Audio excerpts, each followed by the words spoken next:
아시아 스타트업 챌린지. 저희 AI는 99.7% 정확도로 초기암을 진단합니다. 이미 서울대병원 임상시험 완료했고 다음 달 상용화됩니다. 한국 스타트업 CEO의 발표가 끝나자 회장이 술렁였습니다. 미국에서도 몇 년씩 걸리는 의료 AI를 벌써 상용화 단계까지? 과연 무슨 일이 벌어진 걸까요? 저희 회사는 지난 3년간 꾸준히 성장해왔고 이제 글로벌 시장 확장을 위한 투자 유치가 필요한 시점에 도달했습니다. 이렇게까지 성장하기 위해 지난 3년간 저는 정말 피나는 노력을 했고 그 결과를 이제야 조금씩 보는 거라고 생각하고 있어요. 늘 똑같은 일상을 보내던 어느 날 투자자들과 미팅을 진행하던 중 흥미로운 제안을 받았죠. 아시아 시장 진출을 위해 서울을 방문해보라는 것이었습니다. 타국으로 뻗어나가는 것은 저희 회사 성장에 있어 아주 좋은 기회이지만 솔직히 말하면 처음에는 별로 기대하지 않았어요. 한국이라는 나라에 대해 제가 알고 있던 건 K-팝과 삼성 정도였기에 저희 회사를 성장시킬 연결고리는 없을 거라고 생각했죠. 실리콘밸리에서 일하다 보면 자연스럽게 미국이 기술 혁신의 중심이라고 생각하게 됩니다. 구글, 애플, 페이스북 같은 거대 기업들이 모두 여기서 시작됐죠.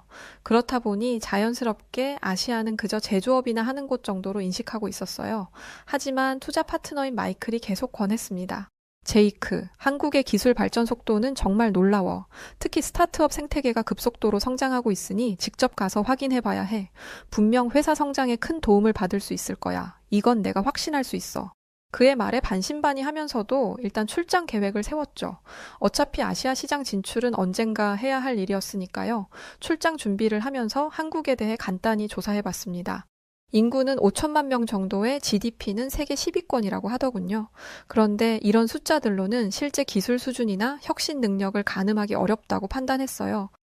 미국과 비교해보면 시장 규모도 작고 실리콘밸리만큼 역사 깊은 기술 생태계도 없을 거라고 생각했습니다. 항공편을 예약하면서도 마음 한편으로는 그냥 형식적인 출장이 되겠구나라는 생각이 들었어요. 몇 군데 회사 방문하고 현지 투자자들과 미팅 몇 번 하고 돌아오는 정도일 거라고 예상했죠. 하지만 지금 돌이켜보면 그때 제가 얼마나 오만했는지 깨닫게 됐습니다. 한국은 제가 상상했던 것과는 완전히 다른 곳이었거든요. 인천공항에 도착한 순간부터 뭔가 달랐습니다. 공항 자체가 하나의 거대한 디지털 허브 같았어요. 자동화된 시설들, 로봇 안내원, 그리고 어디서나 연결되는 초고속 와이파이까지 미국 공항들과 비교해봐도 확실히 더 미래지향적이었죠. 서울 시내로 이동하면서 본 풍경도 인상적이었습니다. 고층 빌딩들 사이사이로 LED 전광판들이 빼곡히 들어서 있고 거리 곳곳에서 첨단 기술의 흔적을 발견할 수 있었어요. 하지만 진짜 놀라운 건 강남에 위치한 스타트업 허브를 방문했을 때였습니다. 엘리베이터 문이 열리자마자 활기찬 에너지가 느껴졌어요. 20대부터 30대까지의 젊은 창업가들이 각자의 프로젝트에 몰두하고 있었고 곳곳에서 열띤 토론 소리가 들렸습니다. 안내를 맡은 김민준 매니저가 시설을 소개해 주었는데 그의 설명을 들으면서 점점 놀라게 되었죠. 여기서는 하루 평균 3개의 새로운 스타트업이 탄생합니다. 정부 지원도 체계적이고 투자자들의 관심도 뜨거워요. 설명을 들으면서 자연스럽게 실리콘밸리의 분위기와 비교해보게 됐습니다. 물론 전체적인 시장 규모나 자본력에서는 실리콘밸리가 더 클 수 있죠. 하지만 제가 느낀 점은 규모가 작다고 해서 결코 수준이 낮은 것이 아니라는 것이었습니다. 오히려 한국의 스타트업 현장은 그 어느 곳보다도 놀라울 정도로 집중력이 높고 효율적으로 움직이고 있었어요. 모든 팀원이 자신이 맡은 분야에 깊이 몰입하고 있었고 시간 관리와 의사소통에서도 매우 인상적인 모습을 보여주었죠. 가장 인상 깊었던 순간 중 하나는 한 스타트업 팀이 미국 투자자와 진행하던 미팅 현장이었습니다. 저는 회의실 한켠에서 그들의 발표를 조용히 지켜보고 있었는데 불과 30분 만에 핵심 내용이 명확하게 정리되고 이어서 다음 단계에 대한 결정까지 이루어지는 과정을 목격했습니다. 주제는 꽤 복잡한 기술 기반의 사업 모델이었는데도 말이죠. 실리콘밸리에서라면 이런 수준의 논의는 보통 최소 2~3차례의 추가 미팅을 거쳐야 할 텐데 이곳에서는 압축적으로 그러나 치밀하게 정리하고 실행으로 옮기는 속도가 정말 인상적이었습니다. 효율성과 민첩한 면에서 결코 뒤지지 않는다는 확신이 들었죠. 그날 저녁에는 현지 창업가들과의 네트워킹 모임에 참석할 기회도 있었습니다. 다양한 분야의 젊은 창업가들이 모여 있었고 서로의 경험을 나누는 자리였는데 그 중에서도 저의 시선을 끈 인물이 있었습니다. 바로 이수진이라는 AI 스타트업의 젊은 CEO였어요.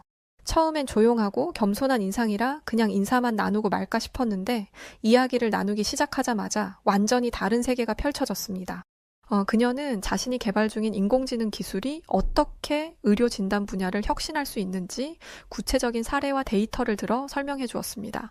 단순한 기술 소개에 그치지 않고 어떻게 시장에 접근할 것이며 어떤 방식으로 글로벌 확장을 준비하고 있는지도 이미 명확한 로드맵을 가지고 있었습니다. 그 비전의 크기와 실행 계획의 구체성에 놀라움을 감출 수 없었어요. 단순히 열정적인 창업가가 아니라 냉철한 전략가이자 탁월한 리더의 면모가 느껴졌습니다. 무엇보다 그녀의 말에서 진심이 묻어났어요. 단순한 성공이나 수익이 아닌 사람들에게 실제로 도움이 되는 기술을 만들고 싶다는 철학이 있었고 그 중심에는 한국적인 문제 해결 방식과 공동체적 사고가 자리하고 있었습니다. 저는 그 자리에서 확신하게 됐어요. 실리콘밸리 못지않은, 아니 어떤 면에서는 더 따뜻하고 현실적인 혁신이 이곳 한국에서 태어나고 있다는 것을 말이죠. 그날의 경험은 저에게 단순한 관찰이 아니라 하나의 전환점이 되었습니다. 글로벌 무대에서 한국 스타트업들이 얼마나 강력한 잠재력을 가지고 있는지, 그리고 그것이 얼마나 빠르게 현실로 바뀌고 있는지를 직접 보고 느낀 순간이었죠. 이처럼 작지만 강한 혁신의 불꽃들이 앞으로 세계를 어떻게 변화시킬지 기대하지 않을 수 없습니다. 저희는 6개월 내에 동남아시아 5개국에 서비스를 런칭할 예정입니다. 이미 현지 파트너십도 체결했고요. 실리콘밸리에서도 이런 속도로 해외 진출을 추진하는 스타트업은 많지 않습니다. 그런데 한국의 스타트업들은 처음부터 글로벌을 염두에 두고 사업을 설계하고 있었어요. 내수 시장의 한계를 인식하고 있기 때문에 오히려 더 적극적으로 해외로 나가려는 의지가 강했습니다.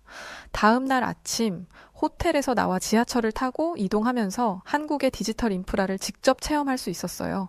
휴대폰으로 지하철 요금을 결제하고 실시간으로 도착 정보를 확인하는 건 기본이었죠. 하지만 더 놀라운 건 지하철 안에서도 끊김없이 고화질 영상을 스트리밍할 수 있다는 점이었습니다. 5G 네트워크의 위력을 실감한 순간이었죠. 미국에서도 5G 서비스가 있지만 실제 체감 속도나 안정성 면에서는 한국이 한 수 위인 것 같았어요. 지하 깊숙한 곳에서도 초고속 인터넷이 완벽하게 작동하는 모습을 보면서 인프라의 중요성을 새삼 깨달았습니다. 점심시간에 방문한 무인 카페에서는 또 다른 충격을 받았어요. 주문부터 결제, 음료 제조까지 모든 과정이 자동화되어 있었거든요. 그런데 단순히 기계가 사람을 대체한 게 아니라 AI가 개인의 취향을 학습해서 맞춤형 메뉴를 추천해주고 있었습니다. 고객님께서 지난번에 주문하신 아메리카노보다 조금 더 진한 맛을 원하시는 것 같네요. 원두를 바꿔드릴까요? 화면에 나타난 메시지를 보고 정말 놀랐습니다. 몇 번 방문하지도 않았는데 벌써 제 취향을 파악하고 있었거든요. 이어 오후에는 스마트홈 전시관을 견학했습니다. 문을 열고 들어가자마자 조명이 자동으로 켜지고 실내 온도가 최적화되었어요. 냉장고에서는 부족한 식재료를 알려주고 자동으로 온라인 쇼핑몰에서 주문까지 처리해 주더군요. 이런 기술들 하나하나는 미국에서도 볼 수 있는 것들이긴 했습니다. 하지만 한국에서는 이 모든 것들이 하나의 생태계로 연결되어 있었어요. 5G 네트워크를 기반으로 AI, IoT, 빅데이터가 유기적으로 결합되어 정말 매끄러운 사용자 경험을 제공하고 있었죠. 특히 인상 깊었던 건 이런 첨단 기술들이 일상생활에 자연스럽게 스며들어 있다는 점이었죠. 미국에서는 아직 얼리 어답터들만 사용하는 기술들이 한국에서는 이미 대중화되어 있었습니다. 지하철에서 만난 할머니조차 스마트폰으로 능숙하게 모바일 결제를 하시는 모습을 보면서 디지털 격차 해소 수준에 감탄했어요. 셋째 날 예상치 못한 상황이 벌어졌습니다. 원래 계획에 없던 국제 스타트업 경진대회에 급작스럽게 참가하게 된 거예요. 매니저가 갑자기 연락을 했습니다. 제이크, 내일 열리는 아시아 스타트업 챌린지에 참가해 보시겠어요? 상금도 상당하고 좋은 네트워킹 기회가 될 거예요. 처음에는 관심이 없었어요. 저희 회사는 이미 미국에서 충분히 검증받았고 굳이 다른 나라에서 경쟁할 필요가 있나 싶었거든요. 하지만 한국 스타트업들의 실력을 직접 확인해 볼 좋은 기회라는 생각이 들어서 참가하기로 했습니다. 대회장에 도착해서 참가팀들을 살펴보니 생각보다 규모가 컸어요. 한국, 일본, 싱가포르, 인도 등 아시아 각국에서 온 20개 팀이 참가했습니다. 제가 유일한 미국 팀이었죠. 다른 팀들의 발표를 들어보니 수준이 만만치 않았어요. 특히 테크노바라는 한국 팀이 눈에 띄었습니다. 팀 리더인 박서연 씨가 AI 기반 의료 진단 솔루션을 발표하는데 기술적 완성도가 상당했어요. 저희 AI는 99.7%의 정확도로 초기 암을 진단할 수 있습니다. 이미 서울대병원에서 임상시험을 완료했고 다음 달부터 상용화됩니다. 박서연 씨의 발표를 듣고 솔직히 조금 당황했어요. 의료 분야는 규제가 까다로워서 상용화까지 보통 몇 년이 걸리는데 이들은 벌써 실제 병원에서 사용할 단계까지 와 있었거든요. 미국에서도 비슷한 기술을 개발하는 스타트업들이 있지만 아직 임상시험 단계에 머물러 있었죠. 제 차례가 되어서 발표를 시작했습니다. 저희 회사의 AI 플랫폼과 향후 확장 계획에 대해 설명했죠.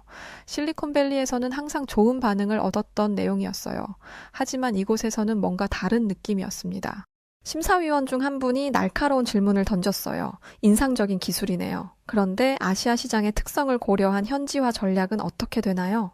순간 말문이 막혔습니다. 저는 지금까지 미국 시장만 생각해 왔거든요.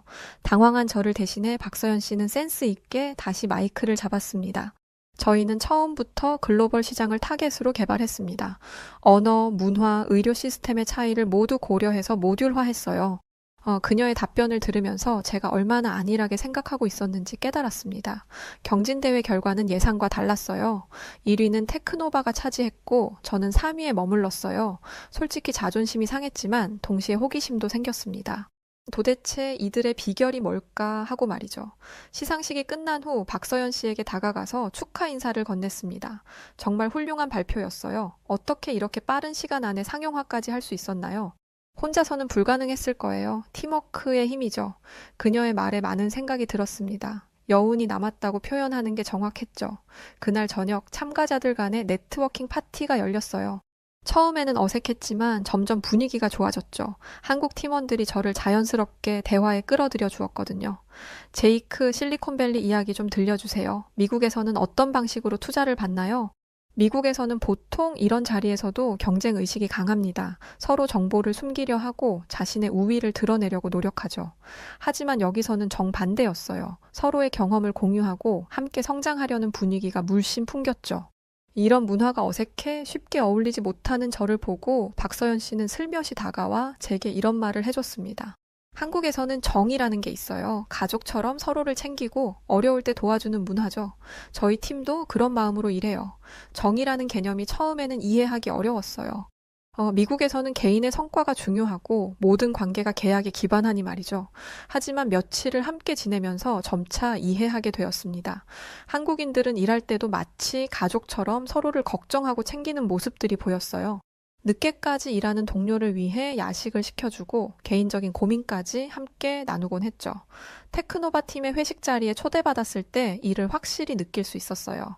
제이크 한국 음식 괜찮으세요? 매운 거 못 드시면 다른 걸로 시킬게요. 팀원 중 한 명이 세심하게 챙겨주더군요. 이런 배려는 단순한 예의가 아니라 진심에서 우러나온 것 같았어요. 이어 박서연 씨는 제게 이런 말을 해주기도 했습니다. 저희가 빠르게 성장할 수 있었던 이유는 신뢰 때문이에요. 서로를 믿고 의지하니까 의사결정도 빠르고 실행력도 강해지죠. 미국에서는 모든 것을 문서화하고 절차를 거쳐야 하는데 여기서는 신뢰를 바탕으로 한 빠른 실행이 가능했구나 느끼게 되었어요. 넷째 날 갑작스러운 위기가 닥쳤습니다. 미국에서 온 급한 연락을 받았어요. 저희 회사의 주요 투자자가 갑자기 투자 철회를 검토하고 있다는 거였습니다. 제이크, 경쟁사에서 비슷한 기술을 더 저렴하게 개발했대. 24시간 안에 대응책을 마련해야 해. 순간 머릿속이 하얘졌어요. 이 투자가 무산되면 저희 회사는 심각한 위기에 빠질 수 있었거든요. 혼자서는 도저히 해결할 수 없는 상황이었습니다. 법무팀과의 화상회의, 기술팀과의 긴급 미팅, 새로운 비즈니스 모델 수립까지 동시에 처리해야 했어요. 한국 시간으로 밤 11시가 넘어서도 호텔 로비에서 노트북을 열고 일하고 있었습니다. 그때 박서연 씨가 나타났어요. 제이크, 무슨 일이에요? 얼굴이 안 좋아 보이는데. 상황을 설명하자 그녀는 즉시 도움을 제안했습니다. 저희 팀이 도와드릴게요. 법무 검토는 저희 변호사 친구에게 부탁하고 기술 분석은 저희 개발팀이 해드릴 수 있어요. 처음에는 정중히 거절했어요. 경쟁사나 다름없는 사람들에게 회사 기밀을 공개할 수는 없었으니 말이죠. 그러나 방법이 없기도 했지만 박서연 씨는 포기하지 않고 저를 설득했습니다. 제게도 한국의 정과 동료들 사이에 있는 믿음과 신뢰를 보여줬죠. 제이크 지금은 경쟁자가 아니라 동료예요. 함께 이 위기를 넘겨봐요. 그녀의 진심 어린 말에 마음이 움직였어요. 결국 도움을 받기로 했습니다. 놀라운 일이 벌어졌어요. 밤새도록 테크노바 팀원들이 저를 도와줬습니다. 법무팀 검토, 기술 차별화 방안, 새로운 마케팅 전략까지 모든 것을 함께 준비했어요. 매니저도 즉시 합류해서 현지 네트워크를 활용한 추가 투자처까지 소개해줬습니다. 새벽 5시 모든 준비가 끝났어요. 미국 시간으로는 오후 3시였죠. 투자자와의 화상회의에서 새로운 제안을 발표했습니다. 한국 팀들과 함께 준비한 자료는 완벽했어요. 기술의 독창성, 시장 확장 가능성, 리스크 대응 방안까지 모든 것이 체계적으로 정리되어 있었습니다. 결과는 성공이었어요. 투자자들이 오히려 더 큰 관심을 보였습니다. 제이크 한국 시장 진출 계획도 함께 검토해보죠. 아시아 전략이 매우 인상적이네요. 한국의 큰 정신 중 하나인 위기가 기회로 바뀐 순간이었고 그걸 제가 몸소 느낀 순간이었죠. 투자 문제가 해결된 후 저는 깊은 성찰에 빠졌습니다. 지금까지 제가 생각했던 혁신이란 뛰어난 기술이나 독창적인 아이디어에서 나온다고 믿었어요. 하지만 한국에서 경험한 며칠간의 일들은 완전히 다른 관점을 제시했습니다. 이날은 여유롭게 박서연 씨와 한강을 거닐며 이런저런 대화를 나눴어요. 제이크 혁신이 뭐라고 생각해요? 그녀의 질문에 저는 기술적 우수성, 시장 선점 등을 언급했습니다. 하지만 그녀는 고개를 저었죠. 진짜 혁신은 사람과 사람 사이의 연결에서 나와요. 아무리 좋은 기술이 있어도 사람들이 함께 하지 않으면 의미가 없어요. 그녀의 말이 마음에 깊이 와 닿았습니다. 지난 며칠간 제가 경험한 모든 것들이 바로 이것이었거든요. 한국의 스타트업 생태계는 기술력만으로 설명할 수 없었어요. 창업가들 간의 끈끈한 네트워크, 서로를 돕는 문화, 정부와 민간의 협력, 빠른 의사결정을 가능하게 하는 신뢰관계 등이 모두 어우러져서 강력한 시너지를 만들어내고 있었습니다. 실리콘밸리에서는 개인의 능력이 중요하거든요. 뛰어난 개발자, 탁월한 기획자, 성공한 투자자들이 각자의 영역에서 최고가 되려고 노력하죠. 하지만 한국에서는 개인의 능력보다 팀의 화합이 더 중요했습니다. 테크노바 사무실을 다시 방문했을 때 이를 확실히 느낄 수 있었어요.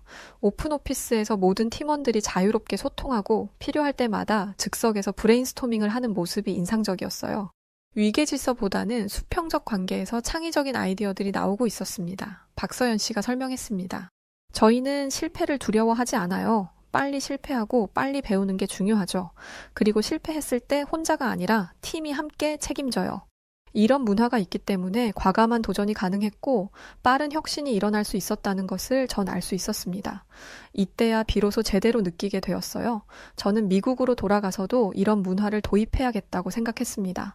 기술만으로는 한계가 있다는 것을 잘 알고 있었거든요. 사람과 사람 사이의 신뢰와 협력이야말로 진정한 혁신의 원동력이라는 걸 깨닫기도 했죠. 한국에서의 마지막 날, 저는 완전히 다른 사람이 되어 있었습니다. 일주일 전에 제이크와는 전혀 다른 관점과 비전을 갖게 되었어요. 투자 문제도 해결되었고 더 중요한 것은 새로운 파트너십의 가능성을 발견했다는 점이었습니다. 공항으로 가는 길에 박서연 씨는 배웅을 나와줬어요. 제이크, 한국에서의 경험이 어땠어요? 제 인생을 바꾼 일주일이었어요. 정말 고마웠습니다. 이제 시작이에요. 한국과 미국 사이에 다리 역할을 해주세요. 저희도 실리콘밸리 진출을 준비하고 있거든요. 그 순간 저는 확신했습니다. 단순한 비즈니스 관계를 넘어서 진정한 파트너십을 구축할 수 있을 거라고 말이에요. 비행기 안에서 지난 일주일을 되돌아봤습니다. 처음에는 한국을 단순한 투자처 정도로 생각했어요. 하지만 이제는 글로벌 혁신의 중요한 축 중 하나라는 걸 알게 되었습니다. 기술력, 실행력, 그리고 무엇보다 사람들 간의 연대감이 만들어내는 시너지가 정말 강력했거든요. 미국에 도착해서 첫 번째로 한 일은 직원들과의 미팅이었어요. 여러분, 저희도 변화해야 합니다. 기술만으로는 부족해요. 진정한 팀워크와 신뢰를 바탕으로 한 협업 문화를 만들어가죠. 직원들은 처음에는 의아해했지만 제가 한국에서 경험한 이야기들을 들으면서 점차 이해하기 시작했어요.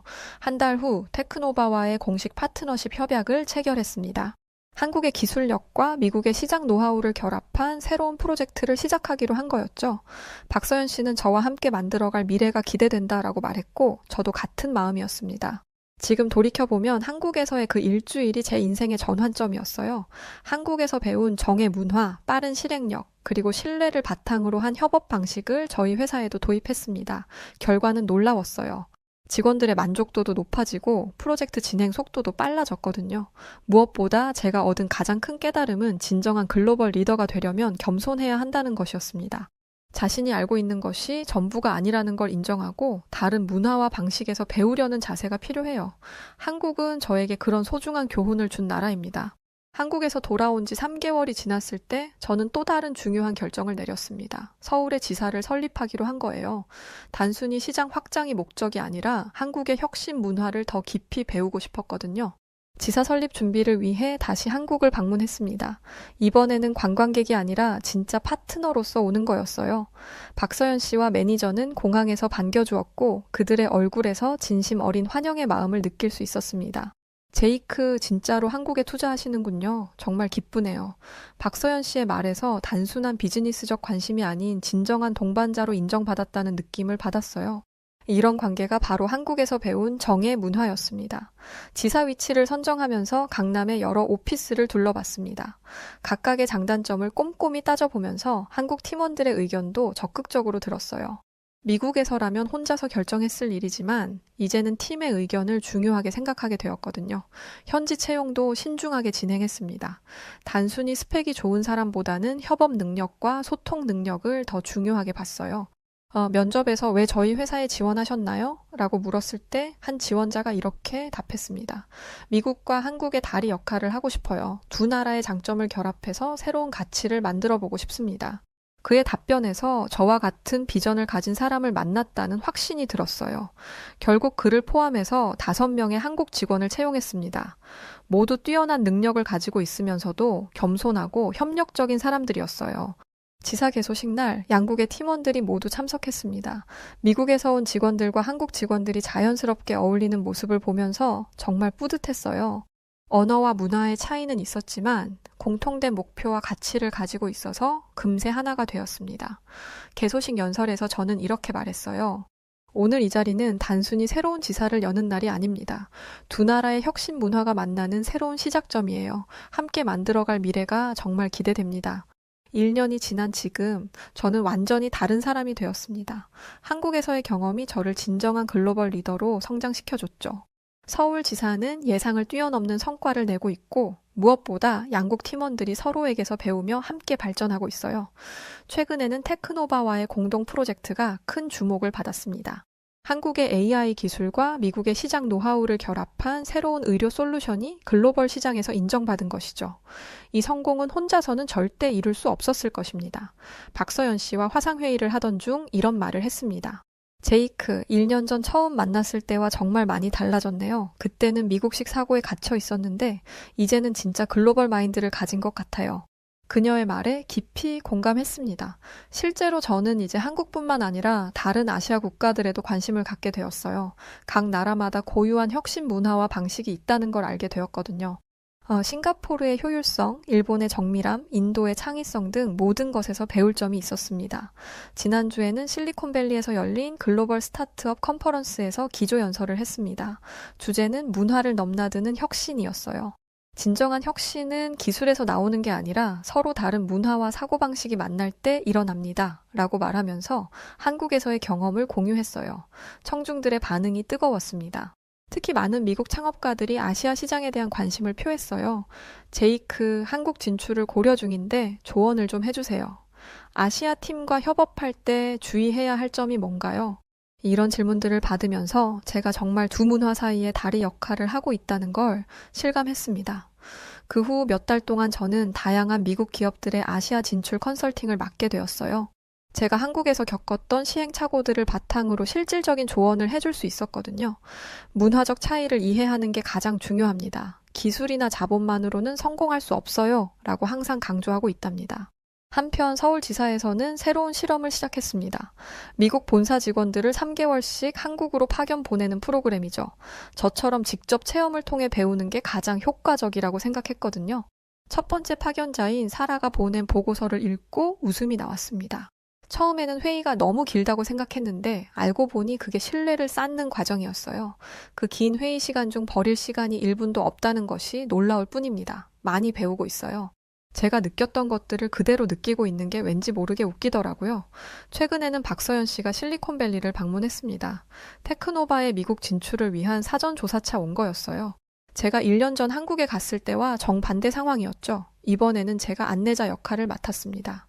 서연 씨, 미국에서는 개인의 성과를 명확히 어필하는 게 중요해요. 한국처럼 겸손하게만 하면 묻힐 수 있거든요. 정말 문화 차이가 크네요. 하지만 제이크가 있어서 든든해요. 그녀와 함께 실리콘밸리의 여러 곳을 방문하면서 저는 제 인생에서 아주 중요한 깨달음을 얻었습니다. 처음에는 단순히 동행하는 입장이었지만 점점 제 역할이 얼마나 중요한지 알게 되더군요. 제가 통역을 넘어서 문화적 맥락을 해석해주니 양쪽 모두의 오해가 줄고 대화가 훨씬 더 원활해졌습니다. 미국 투자자들도 한국 기업의 기술력과 내면의 가능성을 더 정확히 이해할 수 있었고, 박서연 씨 역시 그들의 반응에 자신감을 얻어 보다 적극적으로 자신의 비전을 전달할 수 있었습니다. 그 경험을 통해 저는 글로벌 협력의 힘을 체감했습니다. 요즘 제 목표는 더 많은 나라들과 진정한 파트너십을 맺는 것입니다. 한국에서 배운 함께하는 문화, 즉 신뢰를 기반으로 한 협력의 정신을 세계에 전파하고 싶어요. 단순한 투자 유치나 기술 이전을 넘어서 서로 다른 문화권의 사람들이 진심으로 공감하고 연결될 수 있는 장을 만드는 것이죠. 세계는 점점 더 빠르게 연결되고 있습니다. 이 흐름 속에서 각 나라의 강점이 하나로 모일 때 진정한 혁신이 탄생할 수 있다고 믿거든요. 그리고 최근 저에게 있어 정말 뜻깊은 일이 있었습니다. 저희 회사가 아시아 최고 스타트업상을 받게 된 것입니다. 이 상은 단지 기술력이나 사업성과만으로 주어진 게 아니었어요.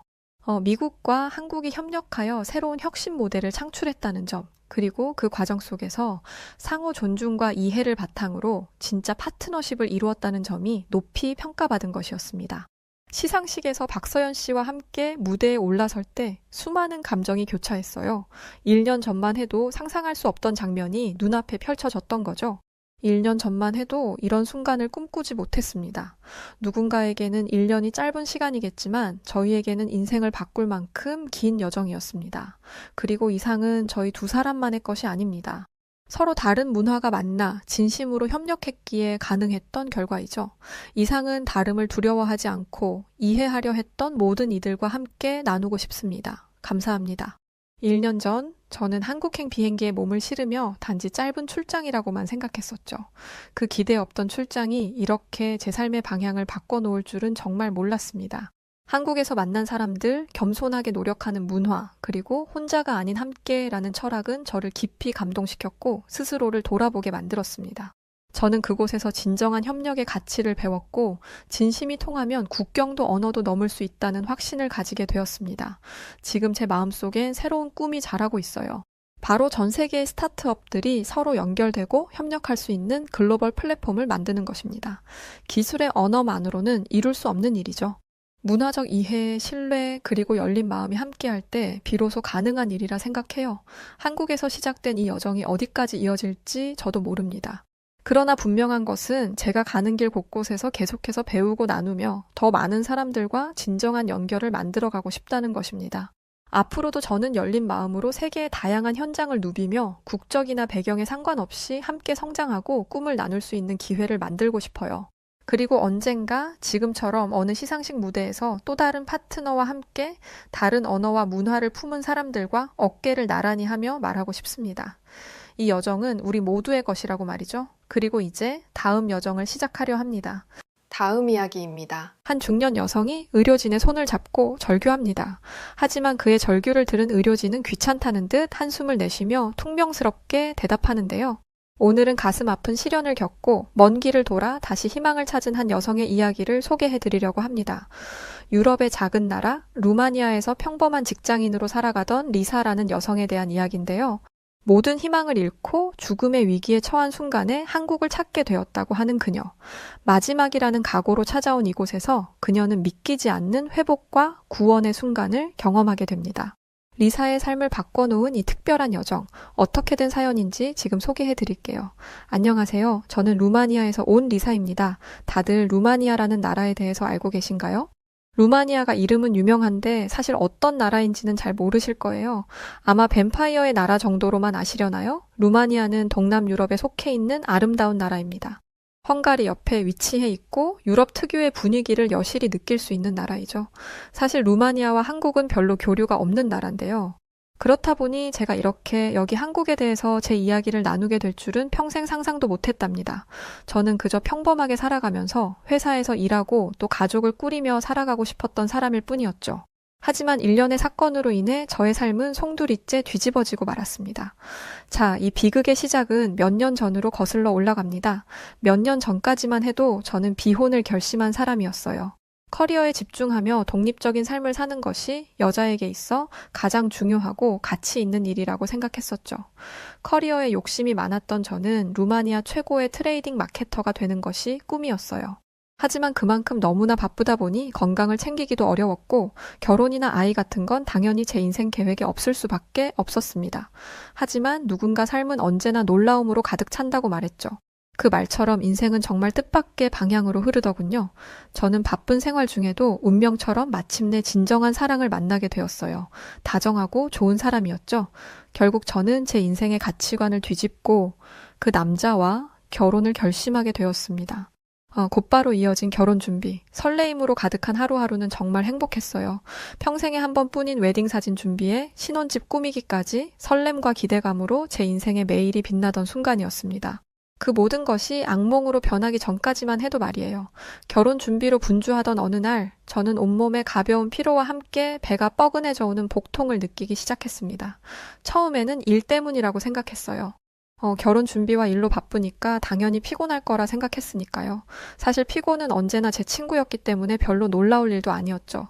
하지만 이번엔 뭔가 심상치 않은 기분이 들었어요. 저는 혹시나 하는 마음에 병원을 찾아갔고 뜻밖에도 임신이라는 소식을 듣게 되었습니다. 그 순간이 얼마나 행복했던지요. 사랑하는 사람과의 새로운 가족이 생겼다는 사실에 가슴이 벅차올랐습니다.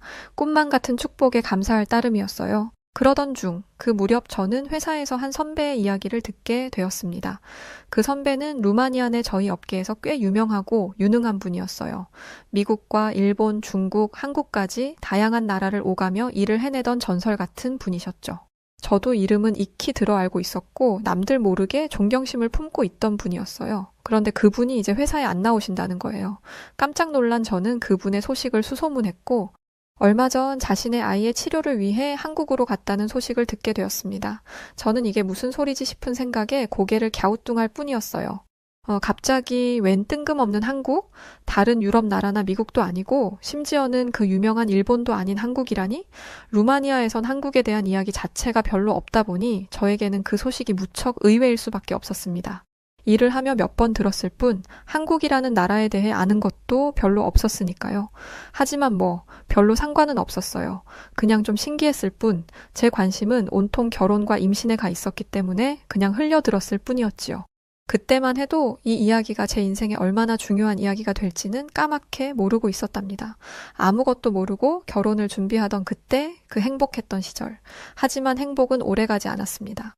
어느 날 평소처럼 예비 신랑과 통화를 하며 즐겁게 출근길에 올랐던 저는 갑작스럽게 극심한 복통과 함께 심한 하혈이 일어나 급히 병원으로 이송되게 되었어요. 그리고 그날 청천벽력 같은 소식을 듣게 되었죠. 처음으로 저를 찾아왔던 소중한 제 아이가 저를 떠난 것이었어요. 저는 세상이 무너져 내리는 듯한 충격과 슬픔에 빠지고 말았습니다.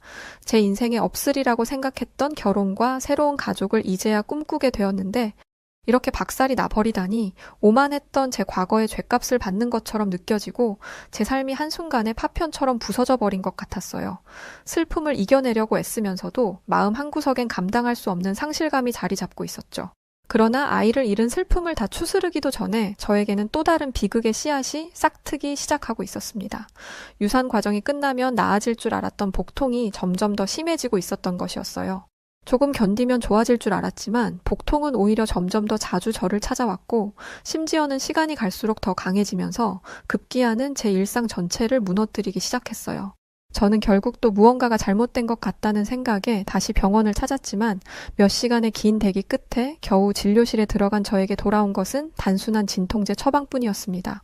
의료진은 자기들은 지금 너무 바쁘다고만 하면서 제 말을 듣지도 않았고 제대로 된 검사는 고사하고 그냥 쉬면 나아질 거다라는 말만 반복했죠. 저는 이 복통이 심상치 않다는 생각에 두려움이 들어 더 심도 있는 검사를 요청했어요. 하지만 제가 깨달은 건 단 한 가지 사실이었죠. 루마니아에서는 환자가 의사를 설득해 진단을 받는 일은 흔치 않다는 사실이었어요. 저는 결국 진통제를 손에 쥔 채로 돌아설 수밖에 없었습니다. 네, 사실 저는 루마니아에 살면서 나름 자부심이 있게 살아왔어요. 루마니아에선 기본적인 의료 서비스가 무료거든요. 평소 무료로 의료 서비스를 제공받을 수 있다는 점에 감사하며 살아왔던 게 사실입니다. 물론 의료비가 많이 들지 않는 만큼 지원이 부족하고 치료가 체계적이지 않다는 것도 알고는 있었어요. 하지만 늘 크게 문제는 없다고 생각했었는데 막상 제 삶에 이런 일이 닥치고 나니 이 시스템에 대해 점점 더 실망할 수밖에 없었던 것 같아요. 그렇게 유산 후에도 제 몸은 나아지지 않았습니다. 복통은 시간이 지날수록 더 빈번하고 더 강하게 저를 괴롭혀왔죠. 잠이 들어도 악몽을 꾸며 깨기 일쑤였고 출근길이나 퇴근길 중간에도 갑작스러운 현기증으로 걸음을 옮기기 힘든 적도 많았어요. 하루 종일 무기력감과 피로에 시달리며 조금만 움직여도 온몸이 아프고 지치곤 했습니다. 정말 저답지 않은 컨디션이었어요. 일상이 산산조각 나는 기분이었죠. 일 욕심이 많았던 저였기에 체력 하나는 언제나 자신 있었거든요. 저는 여러 병원을 찾아다니며 고통의 원인을 알기 위해 백방으로 노력했지만 매번 돌아오는 대답은 스트레스성 복통이라는 말과 함께 처방된 진통제 몇 알뿐이었어요. 의료진들은 오히려 제게 일을 줄이라고 잔소리를 하고 제가 호소하는 증상이 무엇이든 간에 앵무새처럼 그냥 무조건 피로와 스트레스로 인한 것이라며 크게 신경 쓰지 않아도 된다고만 말할 뿐이었어요. 제게 제대로 된 검사조차 권유하는 의사 한 사람이 없었죠. 그렇게 저의 고난의 시간은 이어졌습니다. 매번 몇 시간을 기다려 진료실에 들어갈 때면 이미 그때부터 피곤함에 가슴이 턱 막힐 정도였기에 이윽고 저는 제게 찾아왔던 임신과 유산이 하나의 저주처럼 느껴지기까지 시작했어요. 도대체 내가 무슨 저주를 받았길래 이렇게까지 남들도 꽤나 많이 겪는다는 그 유산 하나 가지고 이렇게 고통을 받아야 하나 원망스럽다는 생각이 저도 모르게 들고 있었죠. 가장 힘들었던 건 바로 의료진들의 대응이었어요.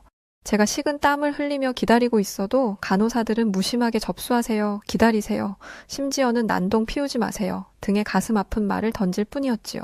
그렇게 힘겹게 대기가 끝나고 나서 의사를 만나더라도 그 긴 대기 끝에 받은 대답이 언제나 귀찮다는 듯 대수롭지 않다는 반응뿐이었다는 게 제일 힘들었던 것 같아요. 저는 이쯤 되니 진심으로 루마니아의 의료 시스템에 의구심을 가지기 시작했죠. 이 비효율적이고 끔찍한 의료 시스템이 도대체 그동안 어떻게 계속해서 돌아가고 있었던 건지 어이가 없을 하지만 제가 어떻게 할 방법은 없었죠. 그런데 시간이 지나면서 제 몸으로 찾아왔던 비극은 그 발걸음을 멈추지 않고 이윽고 제 삶 전체로 퍼져나가기 시작했습니다. 이렇게 통증이 계속되고 병원에서는 무시당하는 일이 반복되다 보니 자연스럽게 결혼 준비도 어려워지기 시작했던 거예요. 물론 체력이 벅찼던 것도 있지만 제일 충격적인 사건은 따로 있었습니다. 어느 날 예비 신랑과 함께 드레스를 입어보러 갔던 날이었어요. 날이 추워지고 있을 때였던지라 옷을 두껍게 입고 있었던 저는 드레스를 입기 위해 겉옷을 벗었죠. 그런데 그 순간 거울 속에 비친 제 모습이 너무나 충격적이었습니다. 불과 몇 달 만에 다른 사람인 것 마냥 퉁퉁 부어버린 몸과 얼굴, 그리고 창백하고 푸석한 피부를 한 낯선 모습에 제가 거울 속에 서 있더라고요. 게다가 완전히 축 늘어진 눈과 입꼬리, 제 얼굴에는 한껏 지친 표정이 그대로 드러나 있었습니다. 아름다운 드레스를 입고 웃으며 미래를 꿈꾸는 제 모습은 온데간데 없었고 거울 속에 비친 것은 고통과 피로에 짓눌린 제 모습뿐이었어요. 그 모습을 보고 저도 모르게 눈물이 핑 돌고 말았습니다. 저는 애써 웃으며 지금 고르고 싶은 웨딩드레스가 없으니 조금 기다렸다가 새 상품이 들어오면 다시 골라보겠다는 말을 간신히 남기고선 예비 신랑의 차를 타고 도망치듯 집으로 돌아왔습니다. 예비 신랑은 가엾게도 제 눈치를 보고 있었지만 저는 그에게 괜찮다고 말을 할 힘조차 없었어요. 그 길로 집에 돌아간 저는 펑펑 울다 또 다시 진통제를 먹고 잠이 들었습니다. 그 이후 저는 상태가 나아지긴커녕 점점 악화되어 급기야는 식사조차 제대로 할 수 없게 되었습니다. 밥을 먹으면 배가 더부룩했고 그게 싫어 끼니를 걸렀다가 먹었다가 했더니 위염과 식도염까지 생기고 말았어요. 몸 상태가 악화될수록 일도 제대로 할 수 없었고 결국엔 결혼 준비도 더 이상 이어나갈 힘이 없었죠. 몸과 마음이 지치니 사랑도 식는 것 같은 기분이더군요. 제 미친 듯한 히스테리에 예비 신랑과도 다투는 일이 잦아졌고 서로 감정이 상하기도 했습니다. 더는 견딜 수 없어 저는 결국 그에게 결혼을 잠시 미루자고 제안했습니다. 사실은 결혼을 미루는 것뿐만 아니고 그냥 제 인생을 포기하고 싶다는 생각이 들었어요. 그렇게 점점 나락으로 떨어지던 중 모처럼 한 가지 반가운 소식이 들려왔습니다. 회사에서 몇 달 전 한국으로 아이의 치료를 위해 떠났던 그 선배의 소식이었어요. 들리는 바에 따르면 그 아이가 루마니아에서와 다르게 빠르게 건강을 회복하고 있고 그로 인해 선배도 다행히 퇴사를 철회하고 치료를 마치는 대로 회사로 복귀할 수 있을 거라는 이야기였어요. 선배의 회복 소식을 들은 모두가 기뻐하며 축하해 주었고 저 역시 마음속 깊은 곳에서 왠지 모를 작은 희망이 싹 트는 것 같은 기분이 들면서 가슴이 설레기 시작했습니다. 진심으로 축하하는 것은 물론 나도 곧 나아질 수 있지 않을까? 라는 생각이 들더라고요. 그래, 저렇게 작은 아이도 살아나는데 나도 금방 나아질 거야. 아픔은 잠시뿐일 거야. 라는 생각 속에 작은 희망이 피어나는 듯 했죠. 이 희망을 품고 저는 마지막으로 다른 병원을 찾아보기로 했습니다. 그리고 제가 찾은 곳은 중국 사람이 하는 병원이었어요. 진료실에 수많은 자격증을 걸어놓은 글을 보자니 왠지 모르게 기대가 되더라고요. 특히 그 선배가 한국 의사를 만나고 희망을 찾았다고 했으니 왠지 중국 의사도 비슷할 것 같다는 생각에 저는 모처럼 다시 들뜬 마음으로 그 의사를 찾아가게 되었습니다. 저는 그를 믿고 다양한 검사를 받기로 했어요. 그간의 어려웠던 시간이 이렇게 빛을 보는구나 하고 생각하며 그가 하자는 모든 검사를 했어요. 물론 비용은 비쌌죠. 정말로 비쌌어요. 하지만 이번에 제대로 치료를 받는다면 다시 예전에 건강하고 행복했던 제 삶을 되찾을 수 있으리라는 희망이 있었기 때문에 그런 비용 따위는 하나도 두렵지 않았습니다. 그리고 이윽고 검사 결과가 나오는 날이 되었어요. 저는 며칠 전부터 회사에 휴가를 내놓고 손꼽아 그날만을 기다리고 있었죠.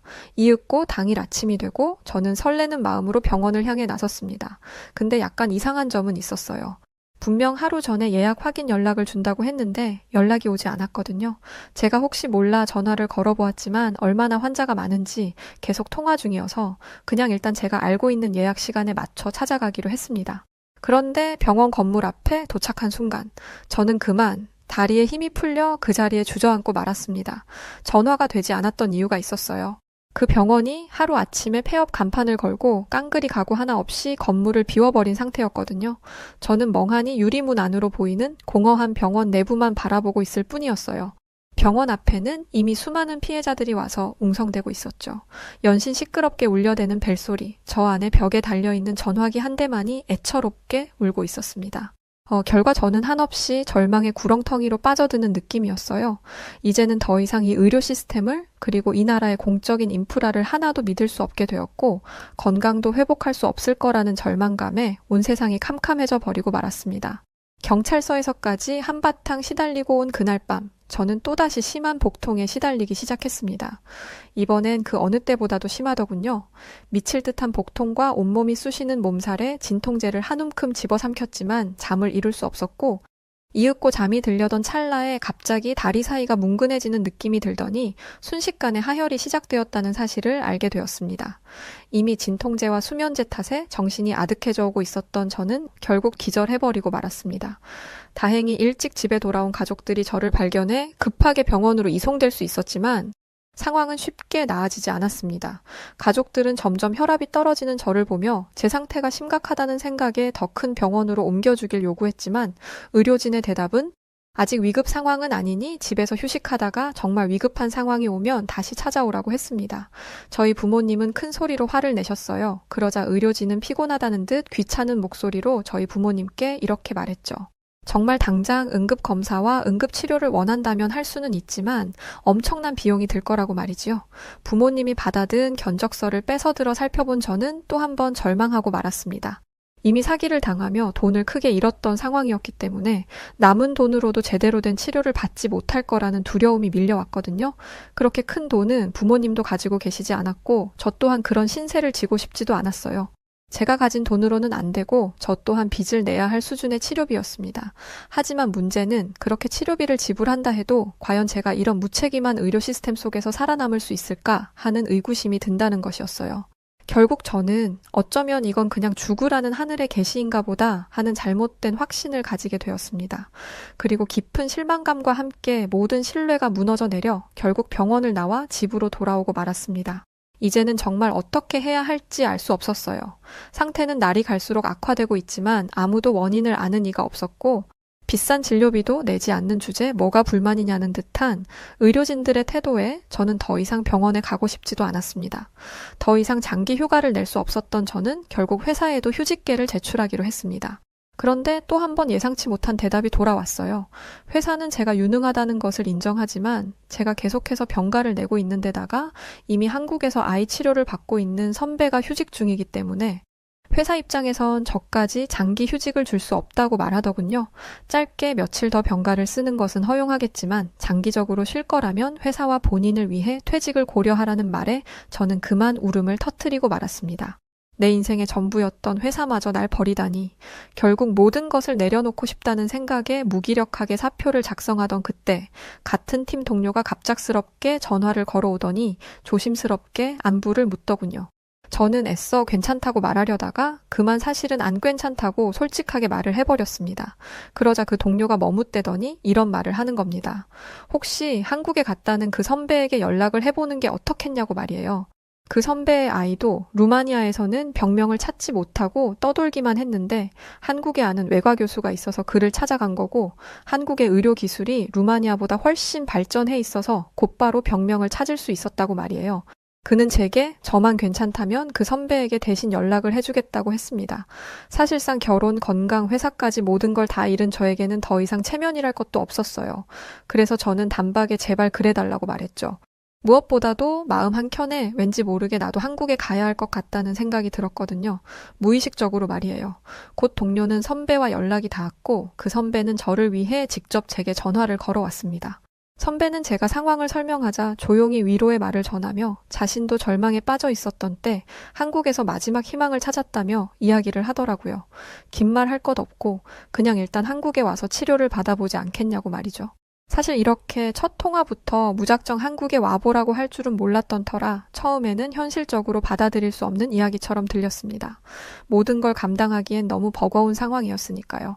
한국까지 가는 것은 물론이고 그곳에서의 치료 비용도 부담스럽게 느껴진 것은 사실이었습니다. 다정한 얼굴로 제게 의료 사기를 쳤던 그 중국인 의사가 떠오르기도 했고요. 그러나 선배는 자신의 휴직 때문에 제가 휴직을 내지 못하게 된 것에 대해 깊은 유감을 가진다며 자신의 마음이 편해질 수 있도록 자기가 비행기 값을 지원해줄 수 있게 해달라고 하더군요. 저는 당연히 거절하려고 했지만 선배는 한사코 제게 지원을 해주겠다고 성화였습니다. 결국 저는 생각해보겠다고 하고 전화를 끊었어요. 사실은 그냥 이대로 거절을 해야겠다고 생각했지만 그날 밤 저는 온통 한국에 대한 생각 때문에 잠들지 못하고 결국 인터넷에 한국 의료 시스템에 대해 검색해보기 시작했습니다. 인터넷에는 한국에서 치료받고 구사일생으로 살아났다는 사람들의 이야기, 빠른 진단과 정확한 치료로 인해 건강을 회복했다는 이야기, 사례들이 가득했습니다. 믿기 어려운 일들이었지만 모든 이들의 간증을 통해 한국 의료 시스템이 그동안 제가 알던 것과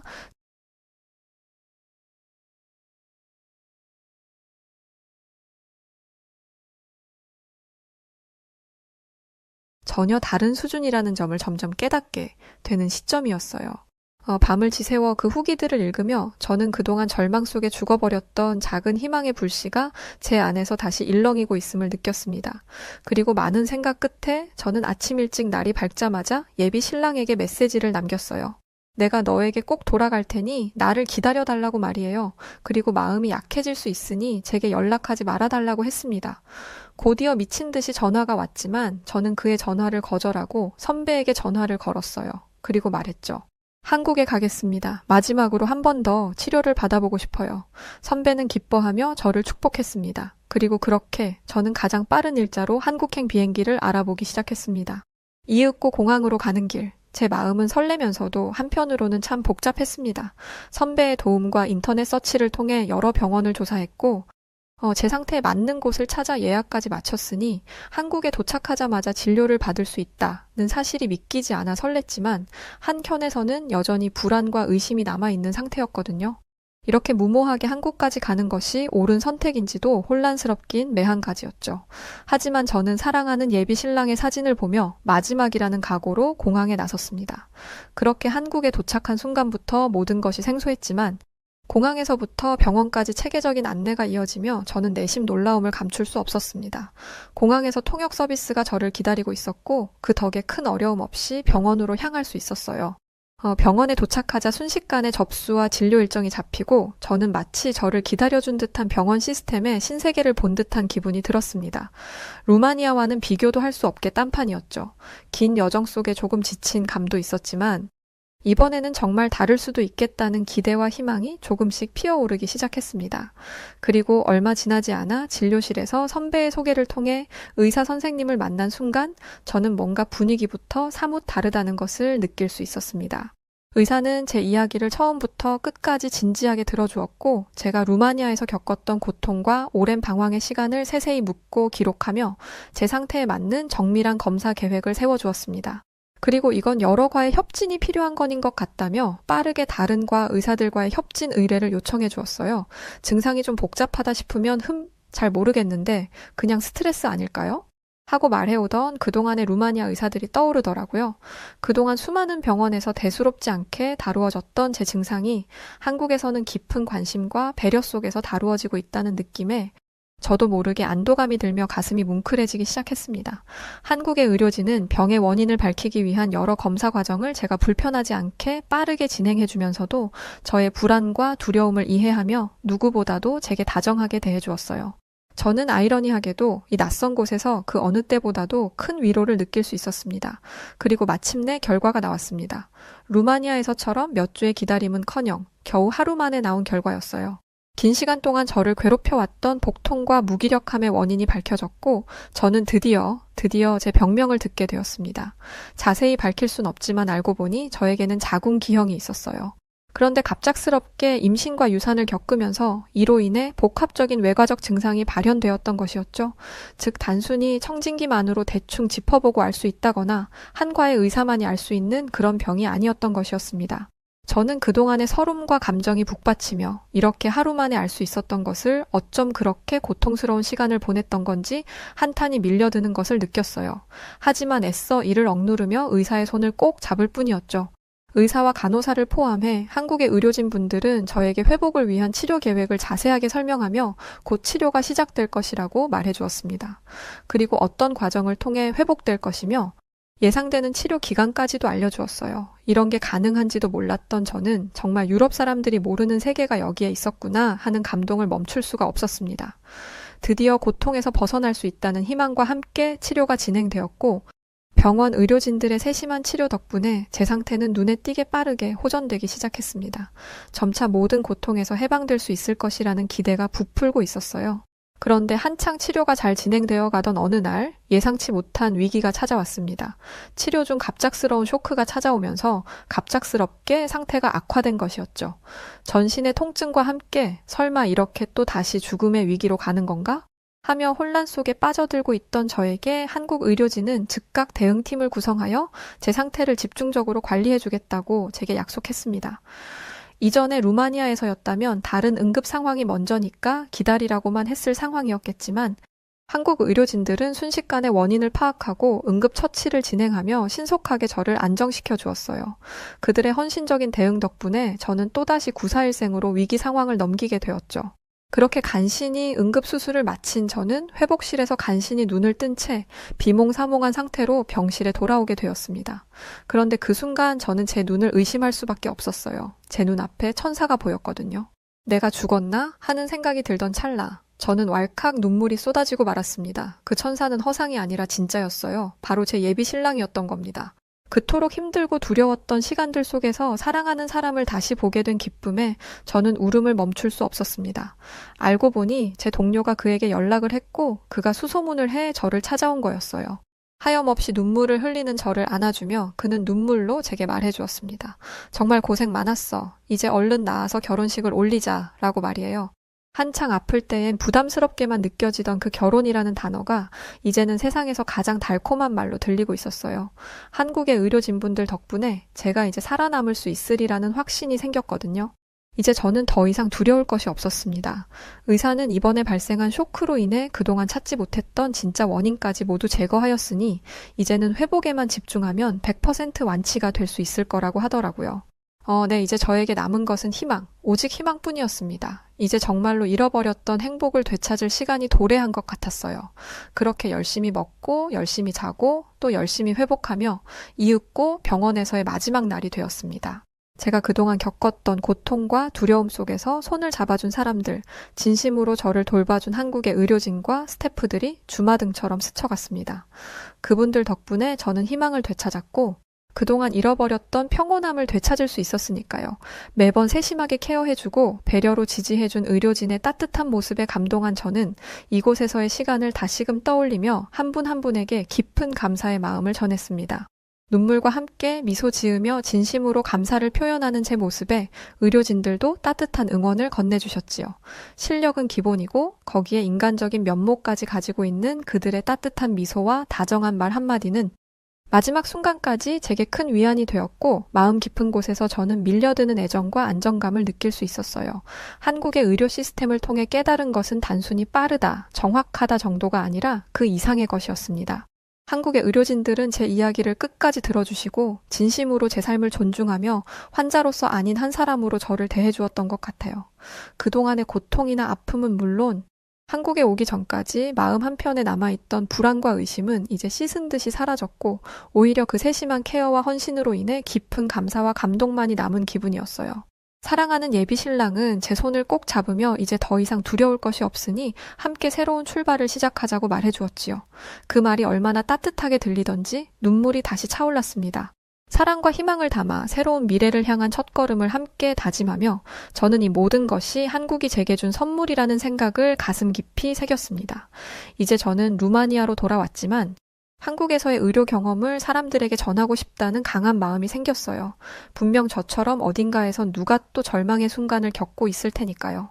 그에게 죽음의 순간에 구원받았던 제 이야기를 전하고 이를 통해 한국의 의료 시스템이 얼마나 뛰어난지 알리며 다른 사람들에게도 작은 희망을 전하고 싶다는 마음을 가지게 되었습니다.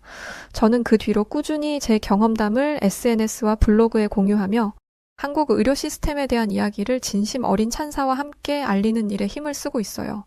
한국이 제게 준 것은 새삼 그 자체니까요. 이제 제 삶은 새로움으로 가득합니다. 과거의 아픔에 갇혀있던 제가 아닌 앞으로의 행복을 꿈꾸는 저만이 남았어요. 다시 결혼을 준비하며 모든 아픔이 앞으로의 행복을 더 빛나게 해줄 것이라는 확신 속에 저는 사랑과 희망이 담긴 새로운 삶을 향해 힘차게 나아갑니다. 감사합니다. 한국. 네, 오늘의 사연이 이렇게 끝이 났습니다. 사연을 읽으며 저도 마음이 뭉클해졌는데요. 그녀가 힘들고 외로운 시간을 견디며 한국에서 다시 희망을 찾을 수 있었던 것처럼 우리 삶에도 예상치 못한 순간에 누군가의 따뜻한 손길이 필요할 때가 있는 것 같습니다. 자, 그럼 오늘 사연 어떠셨나요? 사연이 재미있으셨다면 구독과 좋아요 부탁드리고 그럼 지금까지 사연을 전해드린 저는 여우튜브 송은지였습니다. 더 재밌는 영상으로 찾아올게요. 영상 끝까지 봐주셔서 감사드리고 언제나 사랑합니다.